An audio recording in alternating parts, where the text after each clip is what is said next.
Another hunk of wallpaper for my bedroom. 30. And London clocks at 6:30.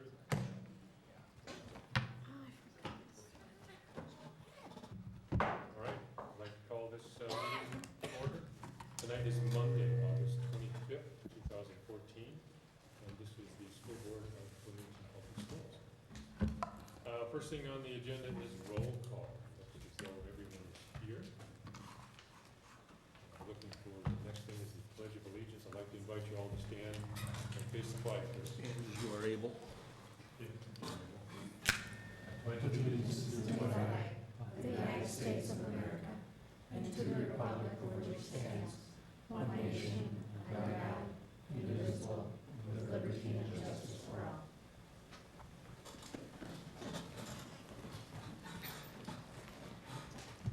Thank you all for coming this evening. I'm going to try and figure out the best distance to be away from my microphone this evening. That was me. So that's not edible there, Jim. You can't chew on it. We're looking for the an approval of the agenda this evening. So move. Okay. Moved and seconded. All those in favor, please signify by saying aye. Aye. Any opposed? All right. Next up is recognition of student, staff, and public. Our friends of the school district. The school district is fortunate to have businesses and organizations supporting our learners and the community of Bloomington. In appreciation of these collaborative efforts, the school board recognizes our friends of education. Debbie Belfry, District Career Development Coordinator and Volunteer Connection Coordinator, that's a mouthful, Debbie, is going to introduce our friends this evening. Thank you, Debbie. Wonderful. Thank you so much for having us tonight. And I'm very happy to present these friends of Bloomington Schools. Thomson Reuters has, for now 3 years, donated an incredible number of school supplies to a designated school.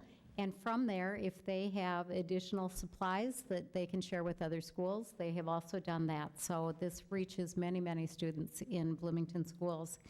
Thomson Reuters, I'll give a little history and then let them do that too. But Thomson Reuters is the world's leading source of intelligent information for businesses and professionals.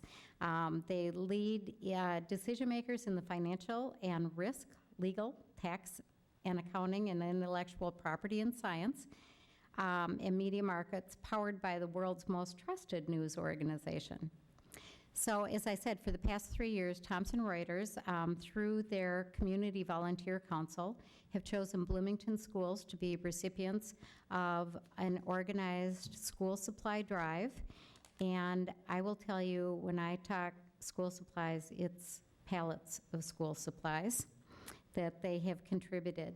I'm going to introduce Attracta and Judy and let them talk about what their volunteer council does and why they do that work as part of the overall mission of Thomson Reuters, and let them speak to you about that. So I'm very proud to introduce Attracta Bulu and Judy Vello. Attracta? Thank you. Thanks, Debbie. Hi, everyone. Good evening. My name is Attracta Bulu, and Thomson Reuters established the Volunteer Council to coordinate and collaborate with communities and where we operate to run volunteer programs, different kinds. We do from food shelves to school supplies to helping veterans. There's all kinds of things that we do. And it consists of a board of people who do all of the administrative stuff, all of the wheeling and the dealing and the meeting with people in our community. And for several years, this has been going on. And we are really honored tonight that you chose to recognize our company. And we try to do work with the communities where our staff live and where not only their kids, but other people go to school. And because of that, we've chosen Bloomington School District for the last couple of years. It's either the primary school or the middle school. Depends on the year. And employees are really, really eager to do this every year. There's been challenges between departments, who gives the most, and it's been wonderful, a wonderful response this year. Debbie kindly came and picked up the supplies that we donated the first time. There's a second wave coming, which I sent you an email today about. Tomorrow she'll come and pick up the rest of it, and there's some cash as well. And we hope we'll be able to collaborate with you in the future, and we are really honored to be here. Thank you for having us. I really haven't prepared anything. I'd just like to thank you all for letting us provide the school supplies. This is one of the easiest tasks that we have. We don't have to beg. We don't have to stand at the door and say give. People just give. And like Attracta and Debbie said, there's pallets worth of stuff out there. So thank you for the opportunity. We really enjoy working with you and look forward to doing it in the future. Thank you. Thank you.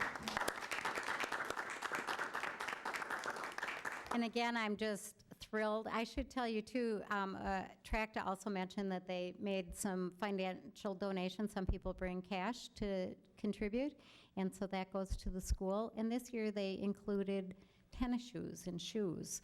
And so Valley View Middle School was the recipient of boxes of shoes. And I heard today, I was back there today, and they are thrilled beyond belief.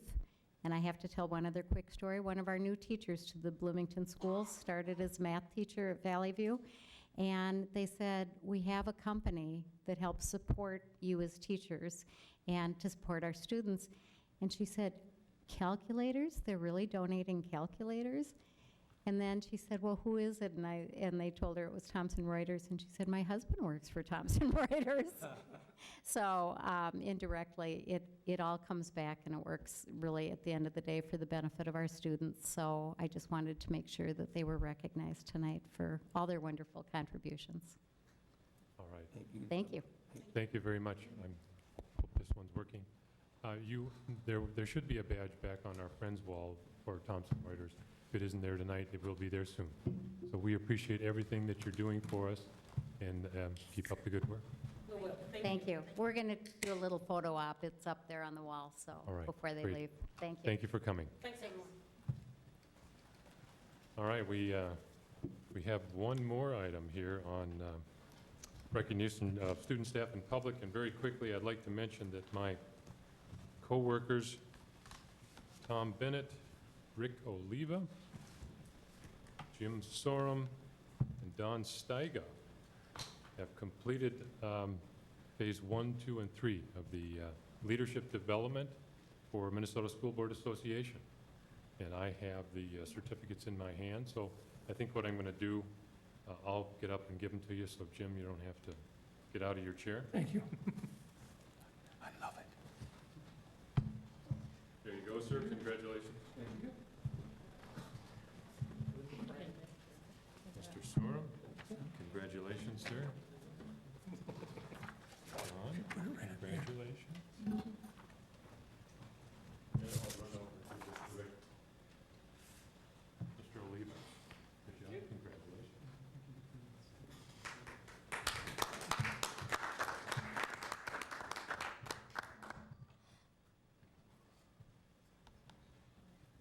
All right, normally on this part of the agenda, we would ask if there's any students that are here fulfilling their civic requirements. We would get seniors coming in towards the end of the trimester.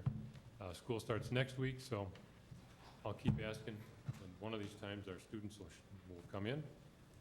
Any members of the public here that wish to address the board on an item that either is or isn't on the agenda? I'm not seeing anyone, so we'll move on. All right, looking for a motion to approve the Part A agenda as is. So moved. Second. Moved and seconded. All those in favor, please signify by saying aye. Aye. Aye. Any opposed? All right. Put my notes in the table here. Then we move to Part B. Let's see, we have the approval of the 2013-2015 negotiated contract with Food Service Association, and Mary Burrows is going to fill us in on that one. Who would like to read this? Mr. Chair, Yes. be it resolved that the School Board of Independent School District Number 271 approves the 2013-15 negotiated contract between the school district and the Food Service Association. Second. All right. Mary, what do you have for us? Okay, Chairperson Bergstrom, Superintendent Fujitaki, and members of the board, I'm pleased to announce that the food service has ratified their contract on August 13th, and I'm bringing it before you for approval. Tentative agreement includes a salary schedule improvement of 1.38% for the 13-14 school year and 1.15% for the 14-15 school year.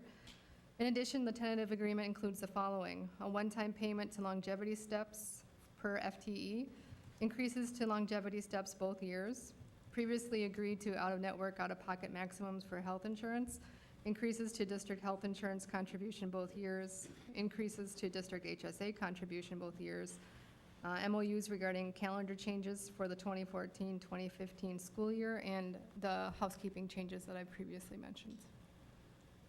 All right. Thank you, Mary. Any questions for Mary Burrows before we vote? I saw a lot of smiles today at the back-to-school celebration, so I assume everyone was happy with that. All right. Well, let's vote on this one. All those in favor, please signify by saying aye. Aye. Any opposed? All right, that carries. Next one up is the school safety and security plan update, and Rick Kaufman's going to guide us through that one.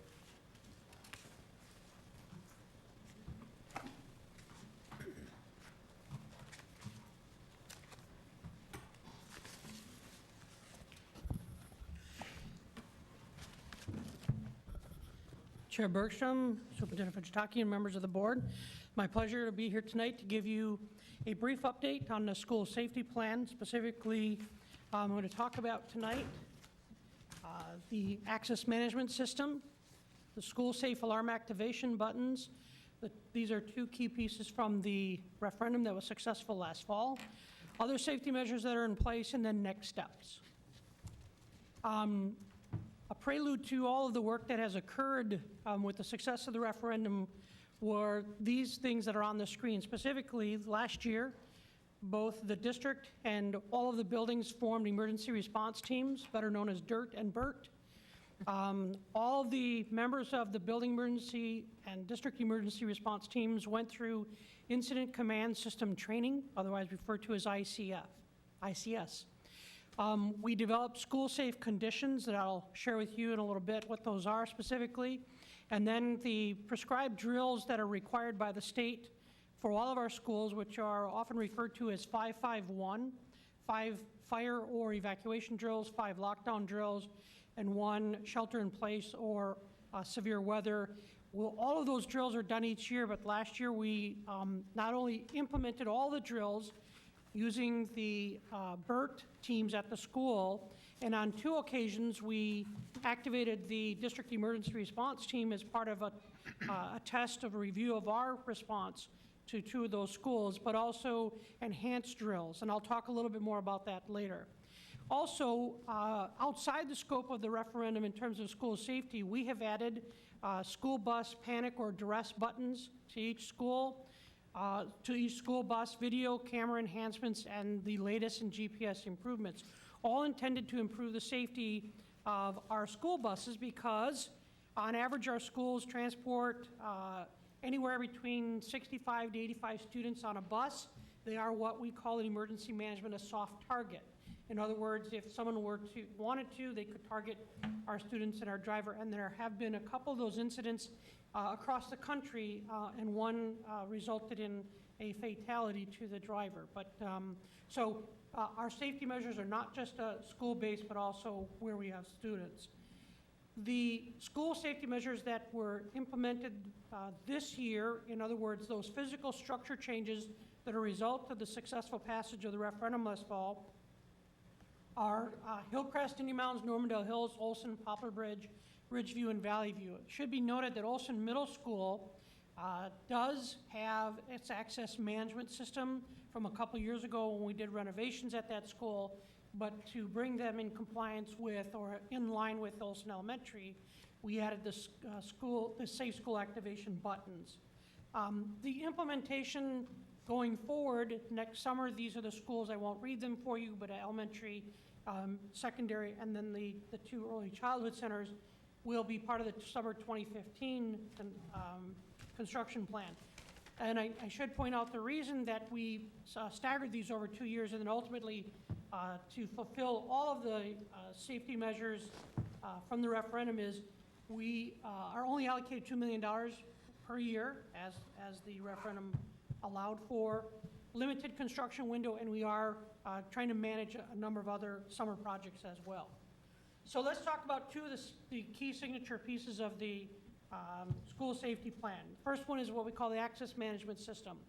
Really, the purpose of it is to limit the access by funneling visitors to a single control point. In other words, we will require visitors to pass through the office for identification and sign in. How we do that, at those schools that I just mentioned, we did some main entrances that were renovated. In some cases, we enlarged or expanded the vestibules and then added a new office door, or an office door was relocated to gain access. The issues we had, I'm happy to report, based on Rod's information today, that all of the projects will be completed on time. In other words, before school starts. Most of them are done around the school safety plan issues, and it came in under or on budget in most all cases. So when you ask how will this affect our parents and visitors? Well, it's change, and change is always difficult. So we do expect some parents and others to express some inconvenience to that. And our response to that is to not only help to understand, but controlling access with greater certainty is not only proactive, but it's the first line of defense to keep students and staff more secure.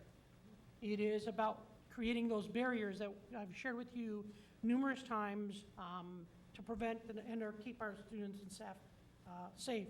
Let me share with you what this looks like from a diagram, and then I'll share some pictures with you to give you a better perspective. So before, our schools, the doors were open, you could access, and in most cases, you went through both sets of doors, went through the vestibule, and you went to the office. Visitors could easily bypass that office, though, and passive supervision of visitors is difficult to manage.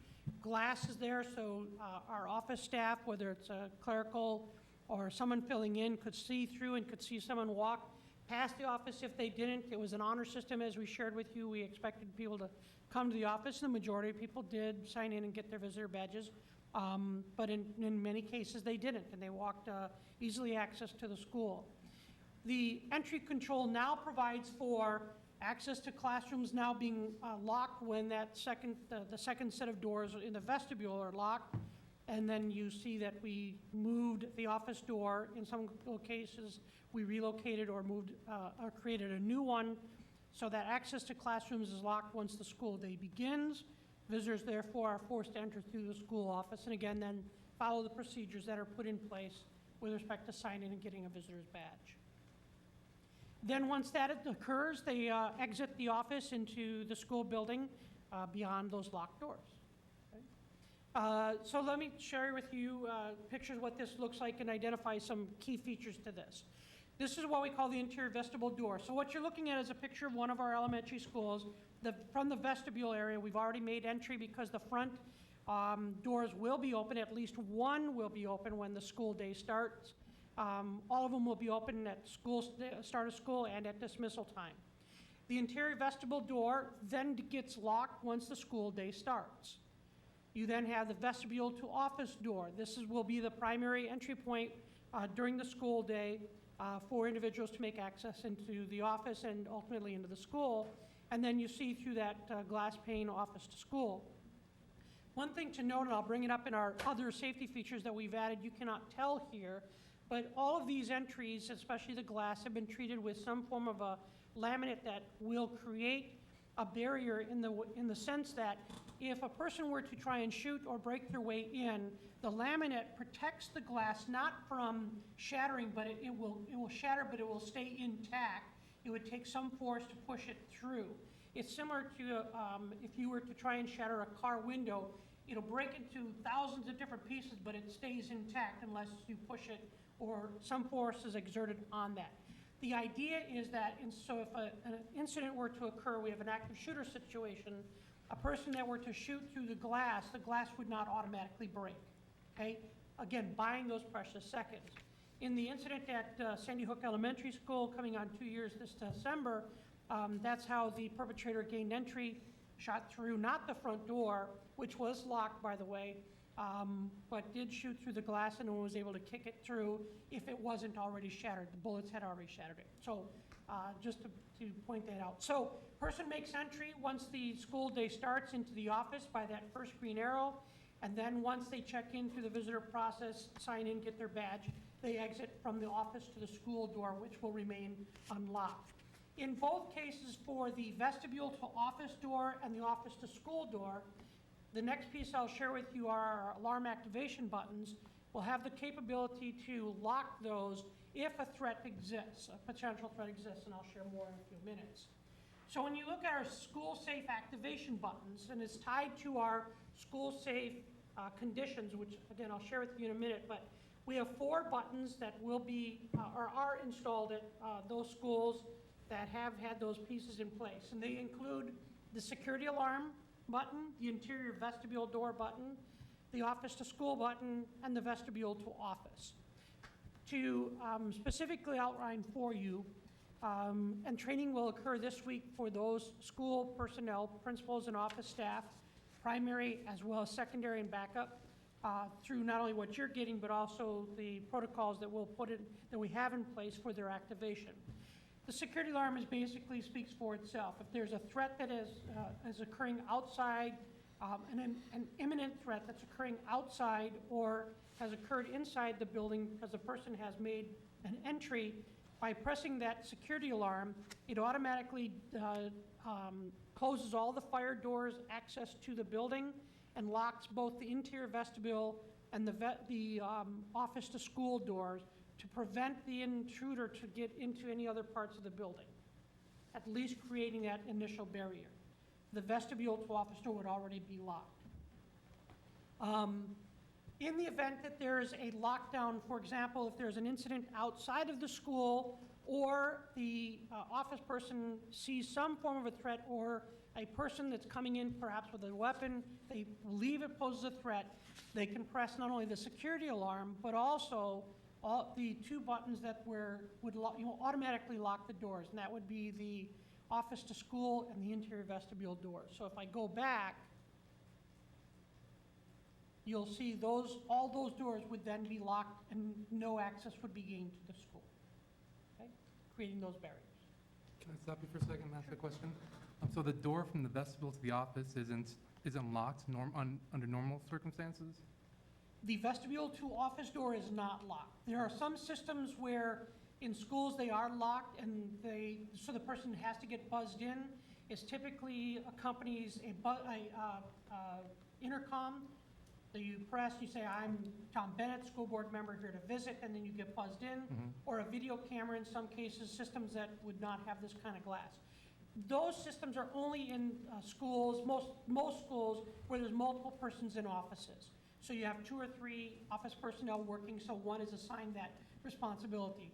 In most cases, because our schools only have 1 other than the secondary schools, particularly at the high school, it creates quite a disruption and would create a lot of workload issues for the office person to do that, to let them come into the office. So by and large, what we believe is we've got barriers put in place, but that does become the first line of defense is once they get into the office, which is what led us to the school safe activation buttons, which some call panic buttons, some call duress. These are also used beyond panic, so that's why we didn't want to call them panic buttons. And if you recall last spring when I shared, when we had conversations with our staff about the fact that people would be able to get in the office, we asked our school personnel in the working the office what we can do to help you in this area. And the 2 things were some kind of alarm system to let someone know that something's going on and more training. And this is the second piece of that because they've gone through the training. Okay, it's one of the problems I see. If there's no one in the office, then someone can just walk right in and walk around. Part of the training and the expectation will be that we have office coverage from when the school day starts until dismissal at the very least. Okay. All right, thank you. Good question, thank you. And I just took a picture of one of our elementary school offices, and these The buttons are being, as I said, were being put in place, the final buttons are being put in place this week. This just gives you a description, shows you what it would look like from the perspective of the office personnel. They're under the counter, they're out of the way, yes, they can be accidentally bumped, but if you look back here, that red indicates it's been activated. There's a green when it's not activated. So, I just want to give you a sense of what that looks like. So the school-safe conditions that exist are these 5 pieces. And again, one of the things with a lot of our emergency crisis training with schools and across the country, and even here in Minnesota, we talk about they're very limited in what you can do in emergency in terms of brain overload. When there's an emergency or there's a crisis, we can't expect people to do 5, 6, 7 different things. You just don't have the mental capacity to do that when you're in that anxiety stage, high fear kind of situation. So what we've identified are the key pieces to what we call school-safe conditions. What are the 1, 2, or 3 things that you need to do? For the building emergency response teams, including the incident commander, which is typically the principal and or his or her designee, there's a couple other additional things they do, which is one is to assess what kind of condition are we in? Where do we need to go to based on the incident that is occurring or may occur? And then it's calling 911, and then it's putting the school in what we call a school-safe condition. And that's simply evacuation, lockdown, shelter in place, severe weather, and a new one we added last year is hold in place, and I'll explain that for you in a minute. Evacuation lockdown is pretty standard, and shelter in place and severe weather, they're all fairly easy to remember, and that's what we train staff to do. That's part of those 5-5-1 drills each year. The hold in place we implemented is that we have incidents that sometimes we'll have an accident or a staff member may have a medical condition where we need to bring in paramedics or EMTs to the school, call an ambulance, and we don't necessarily want students to view that, but it could create not only problems with getting ambulance folks in there, getting the person treated and get them out or get them as quickly as we can efficiently to a hospital. So a hold in place when we impose that, and it's very similar to a lockdown, it's we over the intercom announcements made that we're in a hold in place condition, and that means that everyone stays where they're doing what they do. So if students happen to be in passing period, we get them into a classroom.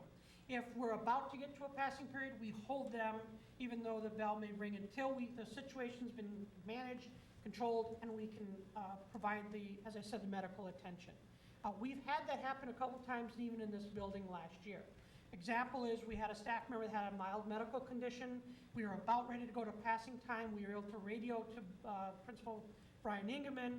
He did the hold in place, and we held students while we had paramedics come in and tend to the staff person and take them to a hospital as a precautionary measure, and then classes resumed as normal. Those are the school-safe conditions that are put in place.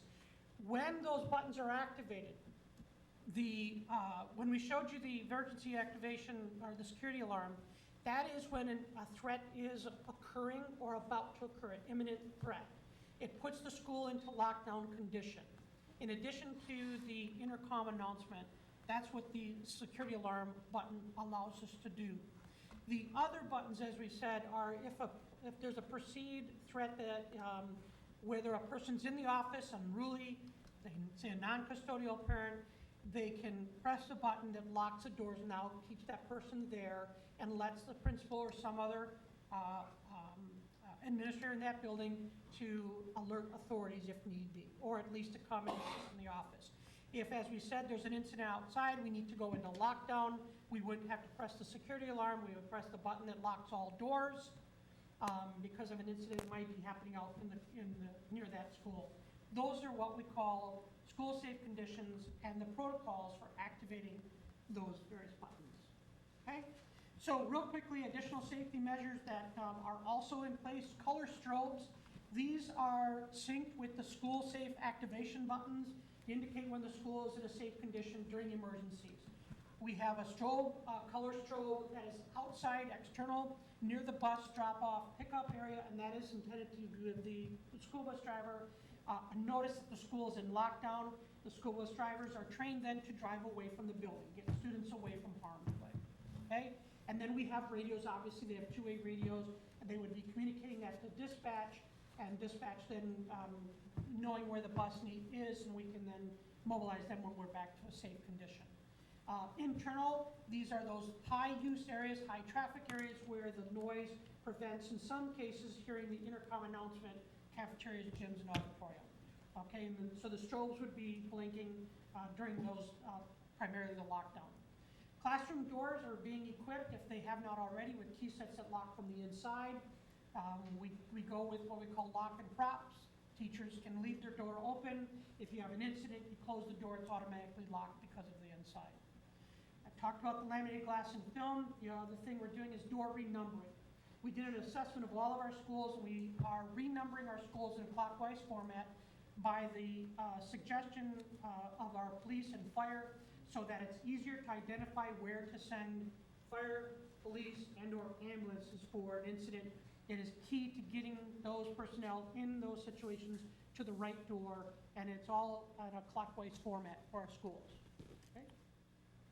For the next phase, these are security measures that will be coming up next, other than those schools that will be getting that first phase. So next summer, we will be at all schools, the visitor management system. This is simply a computerized system to screen, authenticate visitors before accessing the school. In other words, they'll come into the office, they will present their ID, the ID gets scanned against databases that either the National Network for Child Predators, things of that nature.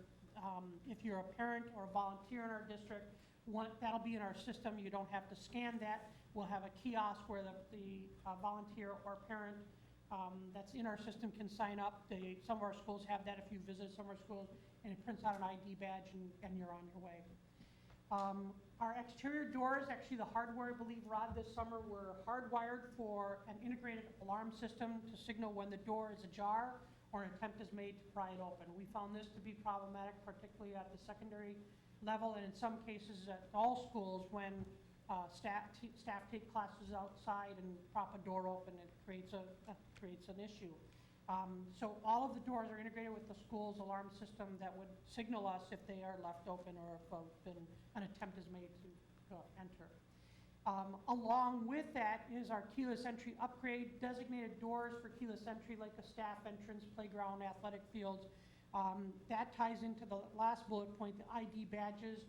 All employees will be equipped with new ID badges beginning next school year. Allows for specific access, control times, and limits. So staff will have an ID badge. It'll get them into those keyless entry systems that we program. We'll also be able to program so that their cards are only accessible to the building, say between 6 a.m. and 6 p.m. If there's no reason for them to be in the school after that, we can program that. If we have a person that's been terminated, we can immediately turn those off. It all provides us more safety and security around protecting our schools, staff, and students as well. So looking at 2016 beyond, video surveillance, upgrading and installing, not only upgrading our current systems of video cameras, but also installation of video surveillance. We really push hard and communicate with staff that the best video surveillance is our own two eyes. So being in the hallways at passing period before school starts and when school lets out are the best deterrents and the quickest way to respond to any incidents that may occur between students. Our two-way radios, current systems are nearing end of life. Current models do provide improved communication. This is 2017, 2018, towards the back end of those referendum dollars for the referendum. Once the emergency operations and recovery plan, that last bullet, is finalized, all updates and revisions are done, we will have an emergency plan app, which is a cloud-based emergency plan on our cell phone, iPhones that allow us to access all of that information so we don't have to be at a computer. We can have our incident command or our emergency operations plan, our emergency operations hub off-site, and doing a lot of accessing the iPhone for that app. There are we've been looking at a number of different ones that are out there, and actually I've been piloting one for one of those firms on my phone as well. And then school safety training, it's ongoing. This fall and spring, In addition to those 551s, we are asking schools, and we will be working with schools to do more enhanced drills. Enhanced drills are simply doing lockdown drills that are not part of it, so it becomes rote, but at times when it's passing period, maybe it's the lunch hour, it's a fire drill where we put up barriers to a hallway that is easily an evacuation route to make sure that people follow a different route or know what to do. Questions? All right, who's got any questions for Rick Kaufman? It was very thorough. You already answered my one question, so I don't have any more. Well, I just want to say thanks for the update. I appreciate what the district is doing. I appreciate the hoops contractors are jumping through to make sure that we're ready to go next Tuesday when the kiddos come back. I had two quick questions. The GPS, how will we be able to take advantage of that on the buses? Oh, Mr. Fujitaki should. What advantages are you asking about on the GPS systems? Yeah. Why do we have them? Yeah. The GPS system allows us to track the speed of the buses, the location of buses, so if they deviate from the routes, we know they're deviating. We also can track when they're idling at a locations, because we tell them if they're idling, they have to turn off, not idling, if they're stationary at a location, they have to turn off their engines to save on gas or fuel. So those are some of the things. The safety, it's primarily safety, to track where they are, track their speed, make sure they're stopping at all railroad crossings and at stop signs. And we have alarms that go off if they do violate those things. And the alarm would go off at the dispatch office.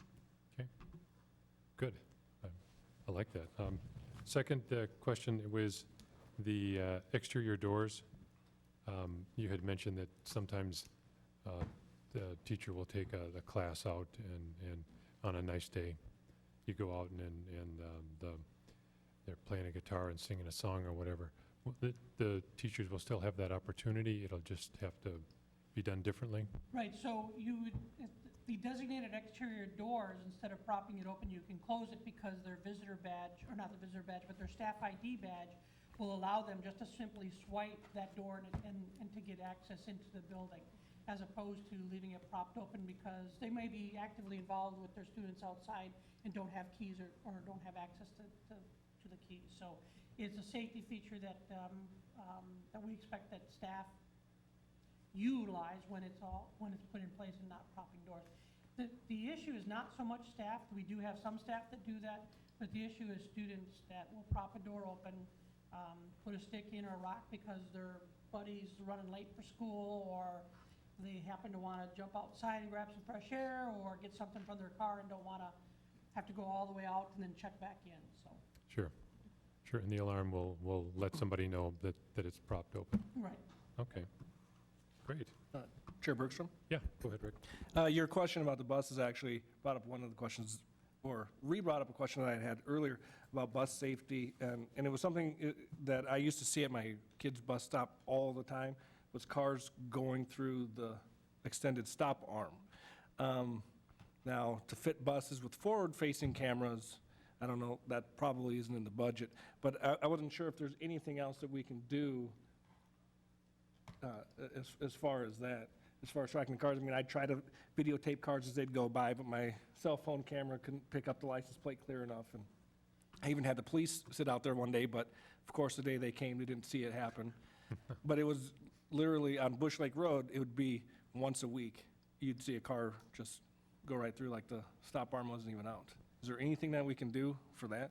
Also, I'll answer one way and then I'll let Rod, because his hand is up. I was remiss, and I apologize for that, in not sharing with you that all of our work since this started has been hand in hand with Bloomington Police and Bloomington Fire and Emergency Management. They have been at the table with us. We have did troubleshooting. We identified a lot of things that we were able to do with the referendum and other pieces, and we continue to share things with them to help us. The whole door renumbering was their suggestion because they're the ones that did the assessment. With respect to your question, they know that's a problem and an issue, and parents have shared that with them. Our own bus drivers, they have stepped up their patrols and watching that, and it is really more of a vigilance thing. They cannot catch everyone, obviously, And even if we were to have a sort of a camera, there's not much we can do without having a proof that they did it, 1, and 2, a camera that they do in some cases at stoplights that take a picture of the license plate. But I'll let Rod add as well. With the new camera system that we put in all the buses this last year too, as part of what Rick mentioned, it is a 4-camera setup.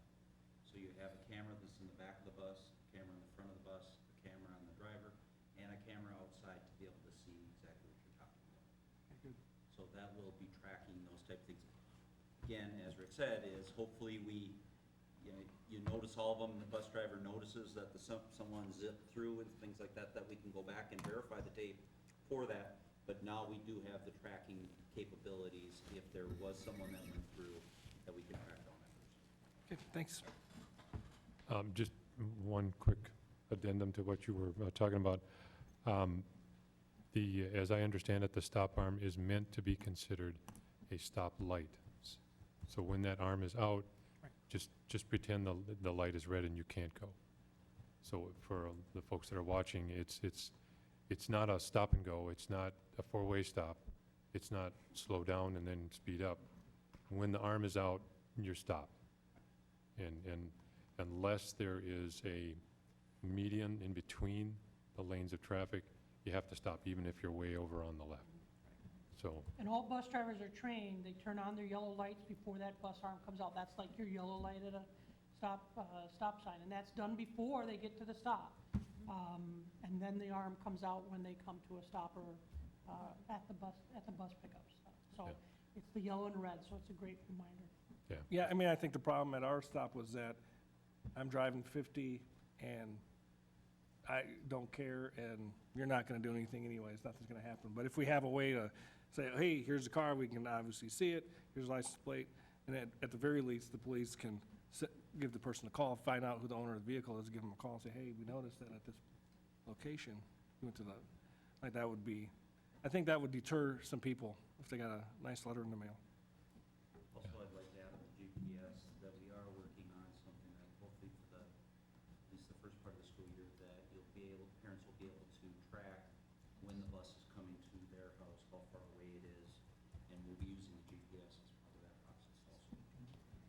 that'll be nice, so you don't, depending on weather, you don't have your kiddo standing out there in the rain or in the cold, and you can say, guys, it's time to go, the bus is 2 feet away. All right, any other questions for Rick? Thank you very much. Thank you. Appreciate it. All right, number 3 on Part B is the athletic season pass fee decrease for 2014-2015. And to present, we have Chris Lennox. Who would like to read this one? Be it resolved that the School Board of Independent School District number 271 approves a decrease in athletic season pass fees for the 2014-15 school year. Second. I'll give that one to Don. All right, Chris, what do you have for us? Well, thank you, Chairman Bergstrom, Superintendent Fujitaki, members of the board. In your packet tonight, you have information about changes that are being recommended by the high school activities directors regarding the sale of season athletic passes. Specifically, the following recommendations are being made, and that is to change the adult passes, which were $70 per season in the fall and winter, to $100 for the year. It was a decrease in the student year-long pass from $70 to $35, and a decrease in the senior citizen year-long pass from $70 to $35. The activities directors worked closely with finance office to establish the recommended fee structure, and the belief is that these changes will result in additional sales and an increase in attendance at our athletic events. So at this time, administration is recommending approval. All right. Any questions? Yeah, Nellie. Yes, question. Sorry. Have we ever had or have we considered family passes? What I am going to ask Rod and perhaps Chad Nyberg, our activities director, to step up to. And maybe Chad could speak to that. Nice to have Chad waiting in the wings just for these questions. 1 year under my belt, I can't answer your question. No, as of, I think season passes in general are about maybe 2-3 years old max.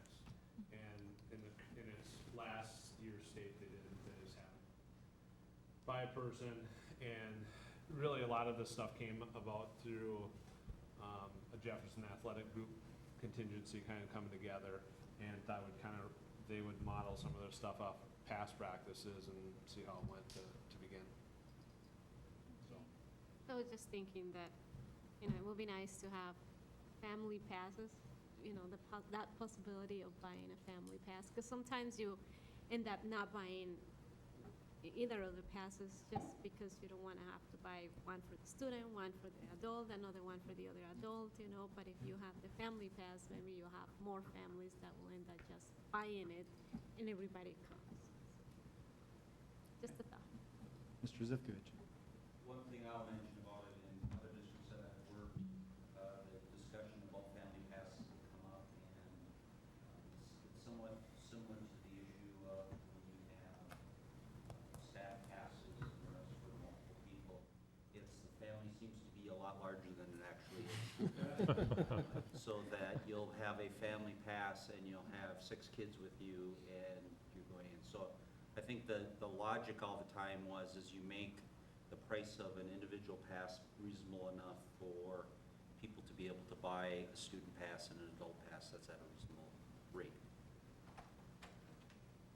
Agreed. That's kind of where we landed. If kids were to go to, if Jefferson and Kenny each had 4 home football games, you're 4 times 5, you're at $20, and if you hit a couple other events throughout the course of the year, you've hit it for sure. Sure. All right, and this is, the resolution is for 1 year. So this is essentially, you're going to try this out. Excuse me. We bring fees to each year. So annually, Okay. we'll bring fees, in addition to the athletic, all the fees come to the board annually. So yes, we'll be back in a year with updated fee information. With good hard data Yep. telling us you sold a whole bunch more. Correct. All right, any other questions? Yeah, Tom? So we've been seeing a decline in the attendance of these sporting events. Is that why we're looking at decreasing the? Again, Class? 1 year in myself to kind of, but I will say this, just by being at a number of sporting events last year, student attendance, it's not unique here. I think it's kind of across the board. Kids are busy, they have a lot of other things going on, but yeah, I can't speak to if it's decreased or not, but in general, I didn't think the attendance was great for at least me watching a couple of successful teams at Jefferson last year.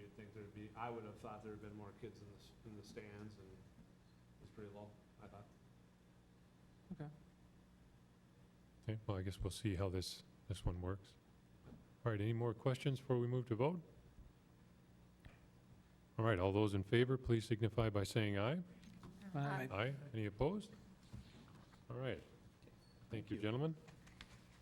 Let's flip my agenda over here, and we are looking for a first reading of revised policy 510.1, student eligibility in activities.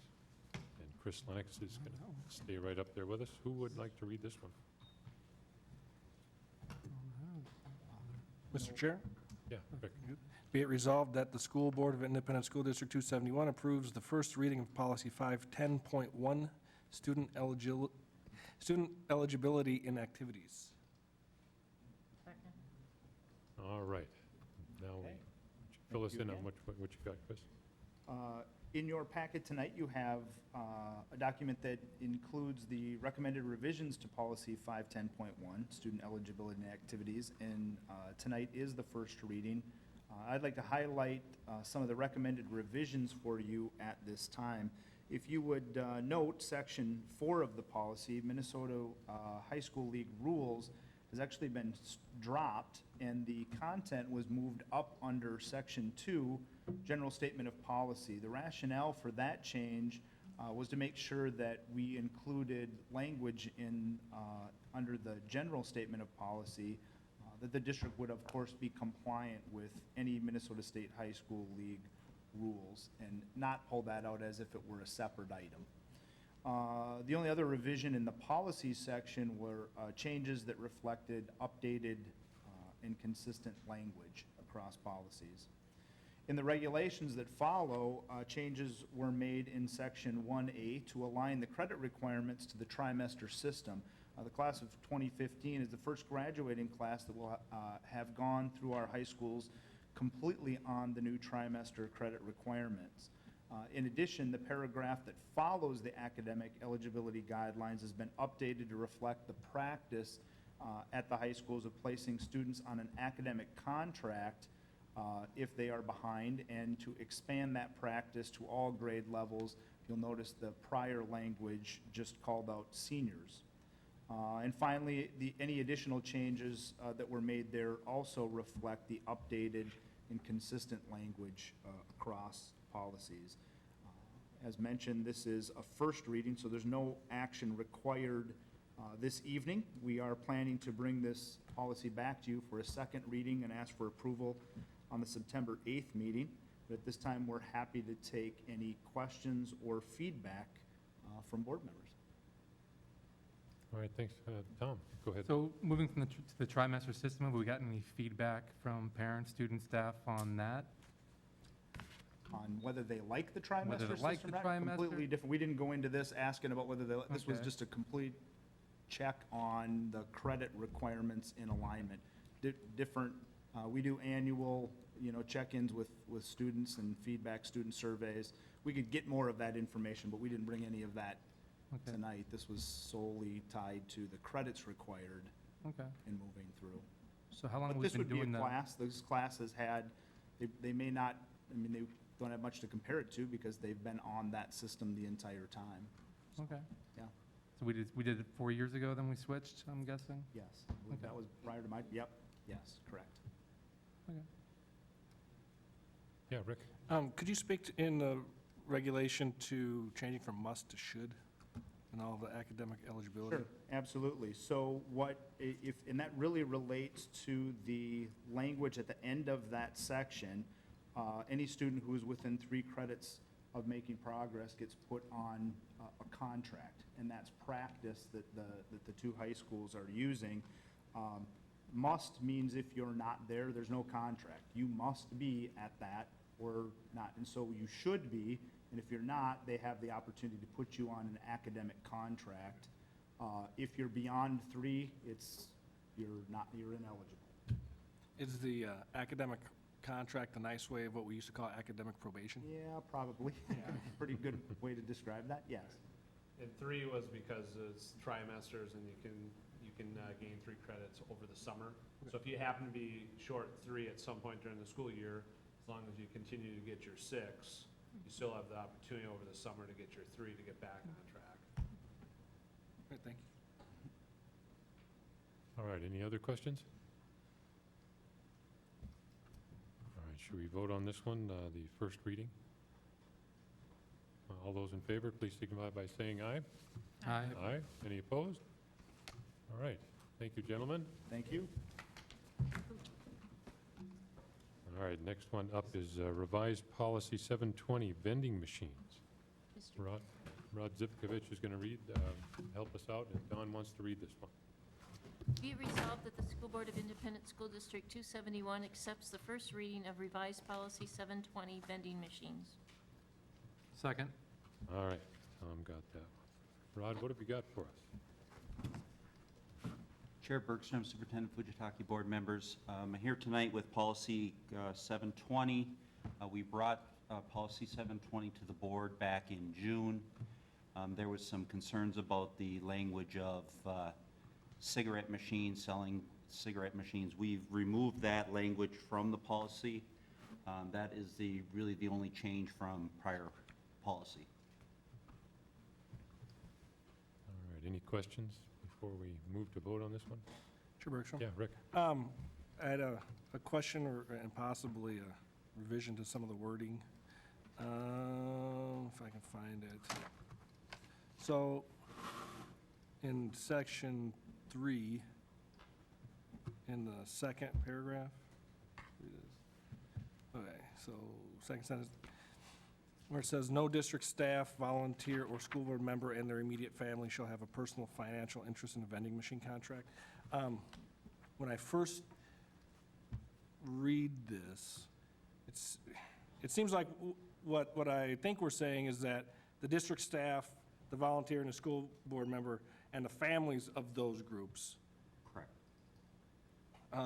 And so I'm wondering if, just to make sure we're absolutely clear, if it said something like, no district staff, volunteer, comma, school board member, comma, or the immediate family of the aforementioned groups shall have a personal financial interest. Because right now, the way it reads, it sounds like it's saying, or school board member and their immediate family, so it's only the families of school board members. But we aren't, and I don't know, I'm not an English teacher, so I don't know if that one comma less actually changes the meaning. But That, it might be something, I mean, it'd be simple enough, and I think it would help clarify it in my own mind. It's an Oxford comma, it's correct both ways. I don't know the Oxford comma versus the If you want to use the Bloomington. comma before and, it's optional. Doesn't change the meaning any? Yeah, but we already left out the comma before the or. Oh, Because we have no district staff, comma, volunteer, but there's no comma there, Okay, or school board member. So it sounds like the school board member and their immediate family is the one subject, because we already left out the comma. I think, Like I said, I'm my English teacher, I don't actually know, but I think I may be onto something. so what we're saying is that we put a comma after volunteers, take out the or, school board members take out the and add an or. Yeah, and say like, or or the immediate family of the aforementioned, or something like that. And then there you go, we're all covered. All our i's are dotted, t's are crossed. Agreed. So that was a language issue. The other thing I wanted to bring up is whether or not we want to restrict someone who has a vending machine business from volunteering. Like, for instance, we have a vending machine out here.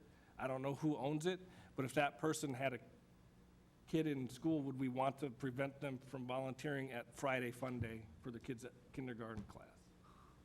Because we're technically saying they can't volunteer if they own the machine? Or am I missing a more specific version of volunteer? what do we think? I think if the board wants to change that language to, not include the volunteer in the language, I think administration would be fine with that.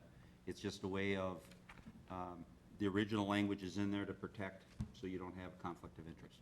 Yeah, and I can absolutely see conflict of interest for employees, especially. I think that's a fairly standard practice. I don't know about volunteers. I know a lot of times we have a hard time finding volunteers. Yeah, well, you don't want to turn them away. if So you I, don't have- and so I don't know what the impact of that would be. I have a friend that has a concession business, and I'm thinking, if he had a contract with the district, I don't see how that would make me feel like he shouldn't be able to volunteer, go on a field trip with his kid. What do we, let's ask our esteemed legal mind here. What do you think, David? Are we opening up any doors here, or? I was asking my father why this came about, and we were trying to remember. But I do think decades ago, the vending machines were put in place by the building administrators. And central administration oftentimes didn't even know what kind of agreements had been made. And so I think the idea was to centralize the decision-making and to make sure there wasn't any conflict of interest. Now, I don't know why the volunteers, I don't know why that showed up in there. I can't answer that unless it was something to do with booster groups or something, but I don't know. But if you're going to make the change, then Rick or someone should make a motion to amend the policy and then vote on the amendment. Okay. But I don't have a problem either way you go. All right. Well, want to make the motion then, Rick, to amend as stated? Sure. I'll move that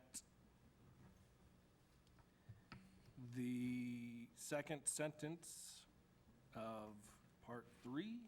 That's under Under authorization. authorization, we have already crossed out the first sentence. well, okay, so we cross out the first sentence. The second sentence would stay as is. The third sentence then would be, no district staff, comma, volunteer, comma, school board, no, rewind. No district staff, comma, school board member, comma, or the immediate family of the aforementioned shall have a personal financial interest in a vending machine contract. All right, moved and seconded. All right, let's go to a vote here unless we have any other questions. All those in favor of the resolution as amended? You have to vote on the amendment first, and Okay, then you we'll have to go. vote. Those in favor of the amendment signify by saying aye. Aye. Any opposed? All right, so we have the amendment in here. I did some crossing out, so you're welcome to look at my notes after, Rod, if you like. So then we're going to go for the vote on the policy as a whole. Just one quick question. Under Section 1, Item B, has the items to be dispensed from the vending machine located in the school facility shall be approved by the principal or other person in charge and all that. And then all foods, beverages, and other items approved shall be appropriate to the school setting. Can you elaborate what the appropriate to school setting is? It would be following guidelines, like, trying to think of the new federal guidelines for healthy food. Okay, so we're not having vending machines like pop and... No, and it's Okay. an example right now, the pop that's in vending machines right now, the only thing that can be is Diet Pop. Okay. Can't be any sugar pops. The juices have to be a certain percentage of all the rest. They can only be so what size and all the rest. So yes, we would have to follow all guidelines that are in place at that point in time. So are those guidelines in place for like teachers' lounges, or are those regulated in any way? They'd be the regulations based on for the school itself.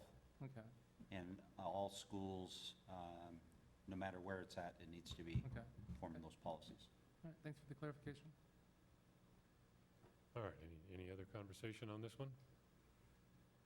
All right, let's move to the vote. All those in favor, please signify by saying aye. Aye. Aye. Any opposed? All right. Thank you, Rod.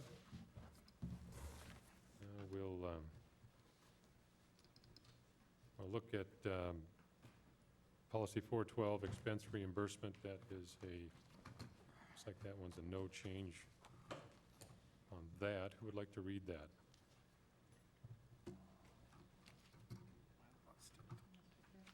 Yeah, Maureen. Be it resolved that the School Board of Independent School District 271 approves no changes to policy 412, expense reimbursement. Second. Ooh, I'll give that one to Tom. It's a close one. All right, so we've all had an opportunity to read this one, and anyone have any comment on this?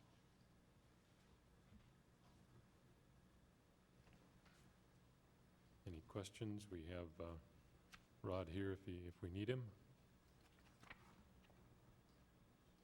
All right, we move to vote. All those in favor, please signify by saying aye. Aye. Any opposed? All right. And we have the second reading of revised policy 406, public and private personnel data. Mary Burrows is going to help us with that. Who'd like to read that? Mr. Chair, Yeah, Nellie. be resolved that the School Board of Independent School District 271 accepts the second reading of revised policy 406, public and private personal data. Second? All right, I'll give that one to Maureen. All right. Mary, what can you tell us about this? Chair Bergstrom, Superintendent Fujitaki, and members of the board. Tonight is the second reading of revised policy 406. The first reading occurred August 11th. Policy 406 governs public and private personnel data. It outlines what the district can do regarding personnel data and what is public and what is private. The revisions to policy 406 are designed to incorporate current statutory language of several sections into one policy. The revisions mirror the MSBA model for this mandatory policy, and there haven't been any changes since the last reading. Okay. Any questions? All right, we'll move to a vote here. All those in favor, please signify by saying aye. Aye. Aye. Any opposed? Thank you, Mary. Crossing these off as I go. Number 5 on Part B is school board meeting times. Who would like to read that one? All right, Don. Be resolved that the School Board of Independent School District 271 approves 7 PM as the start time for meetings and study sessions effective September 2014. Second. All right, Tom's got the second. All right, this one we discussed earlier, and essentially we're just trying to even things out. We tried having the first meeting of the month was at 7. The following meeting started at 6:30. It caused a little consternation for those that might come and share with us. The viewing audience, many members of the public that come in to see us, sometimes they'd come at 7 when a meeting started at 6:30. We decided just to even things out and start everything at 7. Is that an accurate representation of what we did? All right, anyone, and this particular resolution is just saying that in writing. So from our September meetings going forward, everything will be back starting at 7 o'clock. All right, any comments, any questions? That's pretty straightforward. All right, all those in favor, please signify by saying aye. Aye. Aye. Any opposed? All right.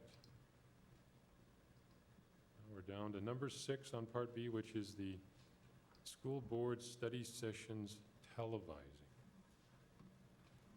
All right, I hope my comments can lead this conversation. Had the last couple weeks to consider our conversations. We spoke about it 2 weeks ago.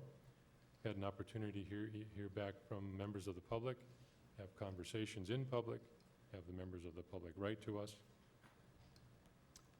As always, I appreciate, and I know that the board appreciates, I hope I can speak for all of us, when we hear from members of the public. It's one of the many ways that we use to form our opinions. We need to hear from you, so we appreciate that. After listening to the comments, after reading the emails that did come in, some of them were, the comments were in favor, and some were against turning the cameras off for the study sessions only. I've had an opportunity to amend my thinking just a little bit, and what I'd like to do is propose the following compromise. I'd like to move that the board turn the study session cameras off for a period of 1 year. I further move that the board come back to the discussion in 11 months, and that discussion have a place on the Part B agenda. The reason that I'm doing this is I think 1 year is enough to study this, to see if it has any merit. It also gives us an opportunity, this same seated board, to revisit this conversation. There's an election next year. That's in November. This conversation would have to happen this time next year in August. So we'd have a couple meetings to talk it over, to see if it's working, to see if it isn't working, to gauge responses. And then we would vote on it in September. So does everybody understand what I'm proposing? I think 1 year is long enough. It gives us a hard and fast deadline. And whoever's sitting in this chair next year can put it on that agenda. If they need my reminder, I would be more than happy to remind that person. So that's my motion. Anyone care to second that? I'll second. All right. Conversation. And I'll second, and then ask for a few minutes to talk about it. Unfortunately, I wasn't here when the September or the August 11th meeting was discussed, so I probably have about 10 minutes of that time, and then maybe 10 minutes tonight's time. explain. Sorry, we're here till 10:30, so.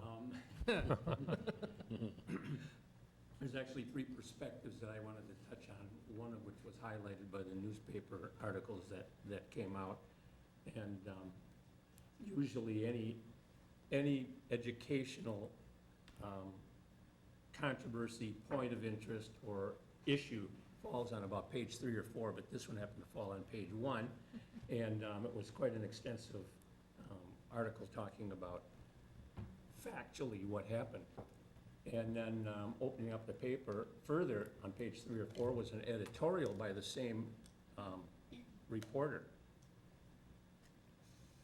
which caused greater concern because usually an article will appear in a paper and then all of a sudden there'll be some time and there'll be some feedback and some other information on it. Then an editorial might come out and say, this is why I believe in what it was.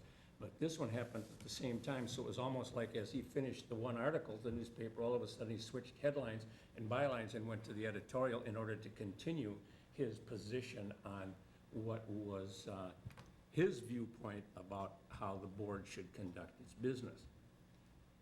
From a historical perspective, we've dealt with this before, and there's been many times where people have been misquoted, people have been misunderstood, and that all falls into either an editorial or an article, of which we have no recourse in unless we write a letter to the editor in order to explain ourselves. And by that time, 2 to 3 weeks has happened, but the so-called damage might have already been done.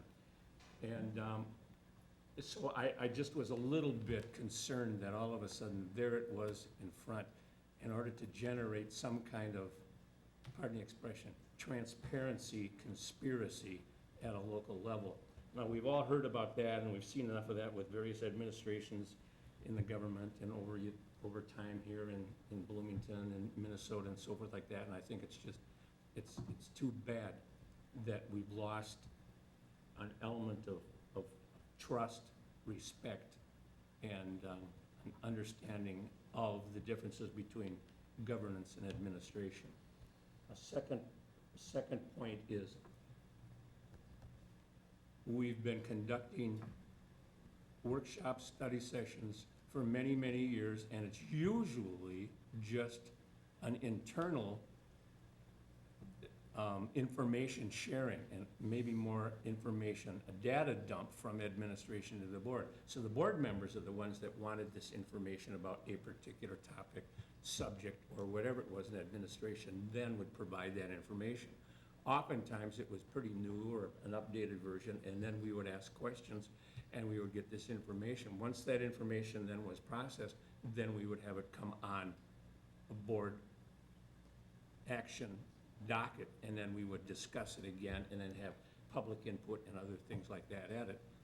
At no time during the many years that we've had workshops or board sessions has the public been excluded. We haven't always televised it, mainly because sometimes we would have a workshop session at a particular building where there was a subject matter. If it happened to be transportation, if it happened to be special ed, if it happened to be somewhere else, we as a board would go out there and we would conduct a workshop at the site of that. And that, of course, caused a little bit of camera work, transportation, and so forth like that. So I bring it up as because it was an internal information. Now, however, there are times when budgets, curriculum, and other things like that are of a significant boundaries, of a significant nature, that we do want to televise and have public input at the same time. And so we're getting into that type of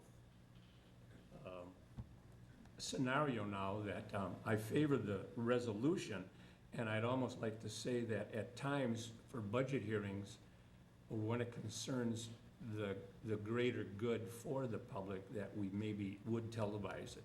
That would be my effort to compromise and see that it happens. But I still see no need to have a workshop study session conducted with an informal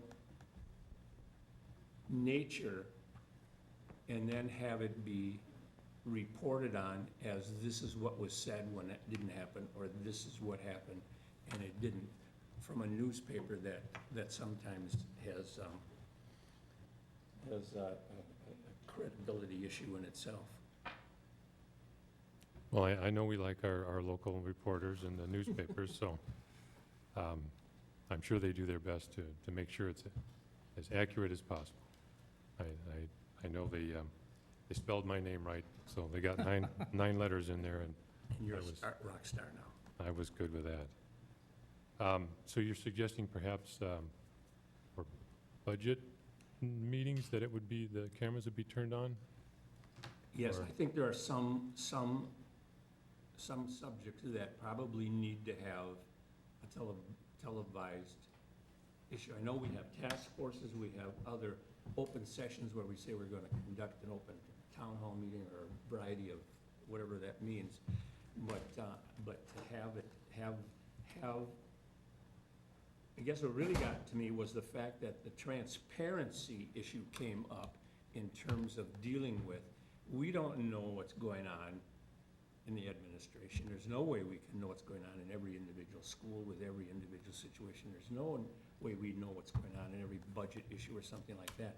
But to have the concept of transparency be there that says, we, the board and the public should know everything, well, that's nigh and impossible, because it just won't happen. But there are times when we have to have questions answered from the board's perspective, from the administration, and I think there are times when we should be able to televise all of those without any fear of, as was mentioned, over the past 3 or 4 years, we've had a significant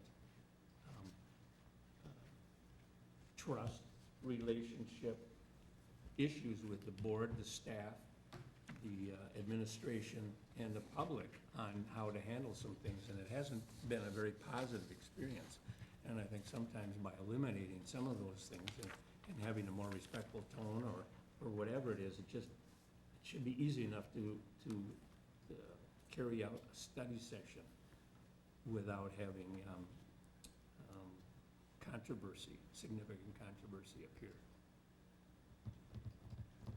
Okay, well, just to add to that, I appreciate what you're saying, and I hear what you're saying.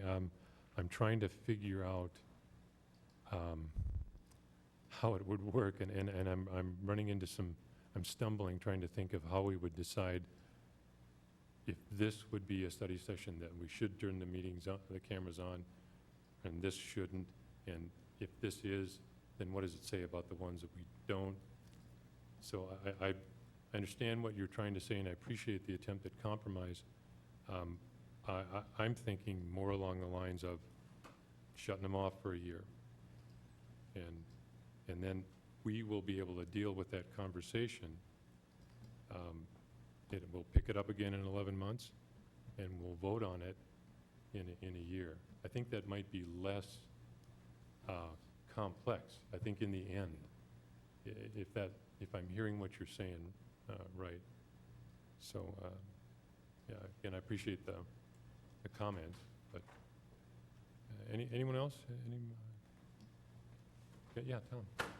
Yeah, I too want to thank everyone that approached individual board members and talked to them about this, or sent emails, or even who posted on social media sites about this topic. And my last count, I think it was either 12 or 13 emails that we've received, which is by far more than any emails for any topic since I've been on the board. I don't know, is it going back, if you've had more back in the day or It not? doesn't top mine, but that's okay. So we wanted some community engagement. We got community engagement with this. I think that the emails, all but one, want us to keep the TVs on. And they were adamant about it. It wasn't just like, well, no, maybe keep them on. No, they said keep the cameras on for transparency, for accountability. And these were the same conversations I was having in the community. In the last 2 weeks, I've talked to probably 12 to 15 people, and all of them saying that we need to keep the cameras on. I was at Cub yesterday, and someone pulled up behind me and said, Tom Bennett. I turned around, and she says, keep the cameras on, and then drove away. So I think it's something that we need to do. We need to keep the cameras on. I think that it comes around these 4 issues that Director Corman and I talked about 2 weeks ago, and from the emails and from the conversations. It's transparency, it's accessibility, it's accountability, and community engagement. And we are doing the public's work, and that work should be done in public, and it should be as transparent as possible, being accessible to the largest audience as possible, so that they can hold us accountable, and we can engage the community and inform our community. So I'm quite strongly that we need to keep the cameras on and not even turn them off, not for one meeting, not for 1 year, keep them on the whole time. Okay, thank you, appreciate that. All right, anyone else? Don? I just have to say that Director Bennett said it very well, probably better than I can, so thank you.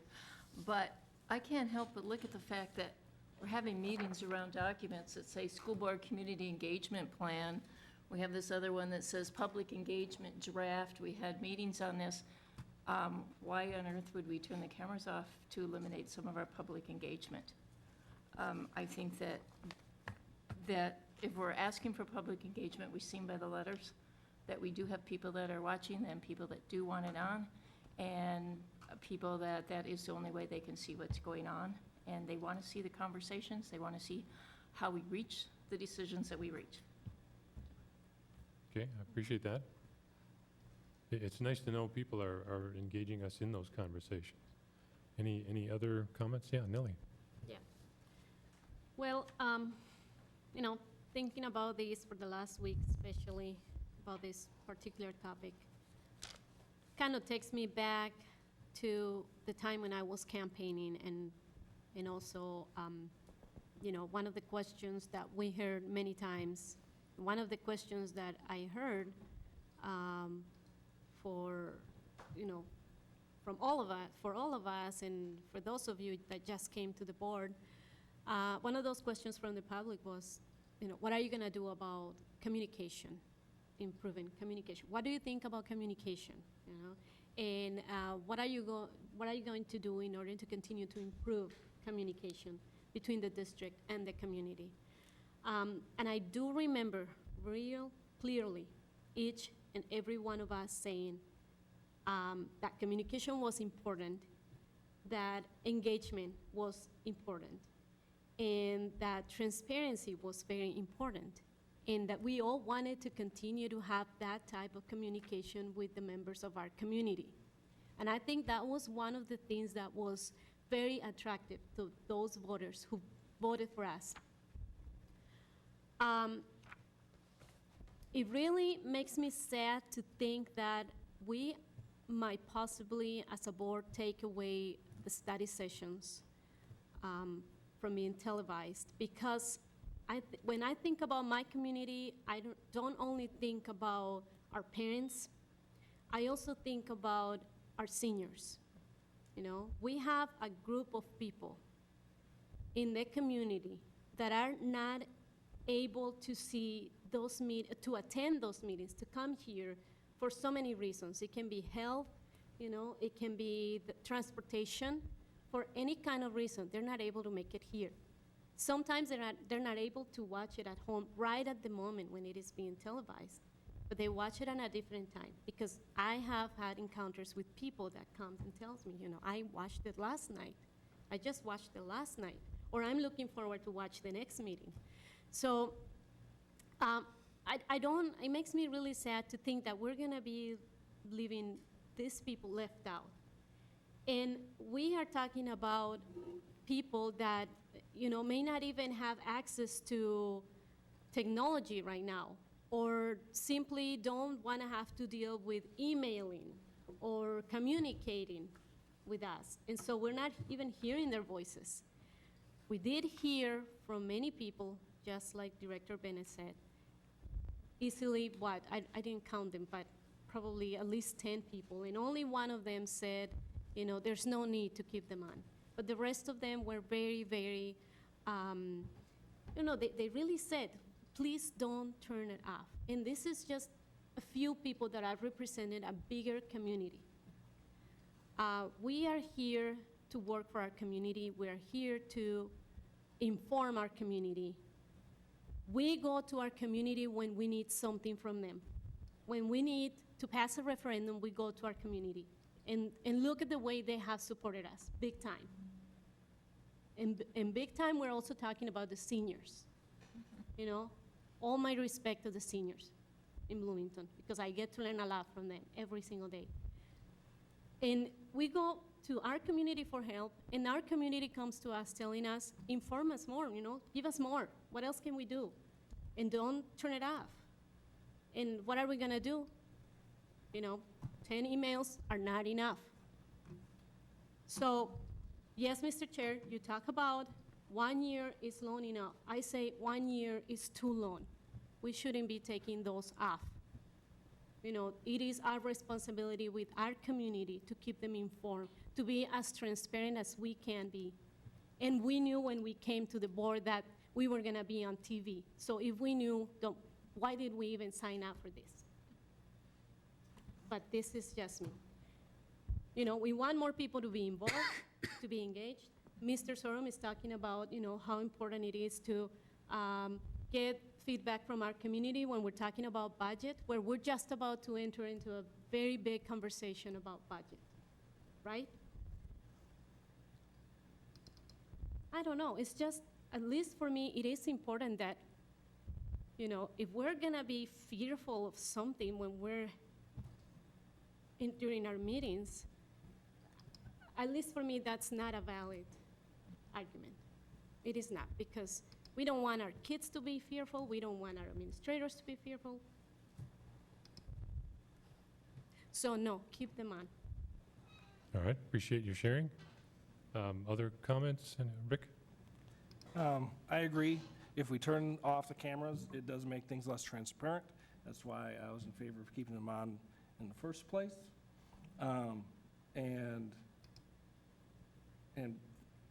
I had said while I was on a campaign trail, I worked Monday nights. I couldn't come to the board meetings. I couldn't come to study sessions. And when I did, it cost me between $50 and $100 every time. So I can completely appreciate keeping everything televised. There's been a lot of talk about board members maybe being afraid of saying the wrong thing on camera. And I just want to say, in particular, I am not afraid. The flip side is we're not talking about a conversation we're having. We're talking about a conversation where we ask people to sit up here and give us information. Those are the people that I believe we're saying may not want to be on camera. They weren't elected. They may not want to give everything. How often, when people come to board, people in general don't want to be on tape.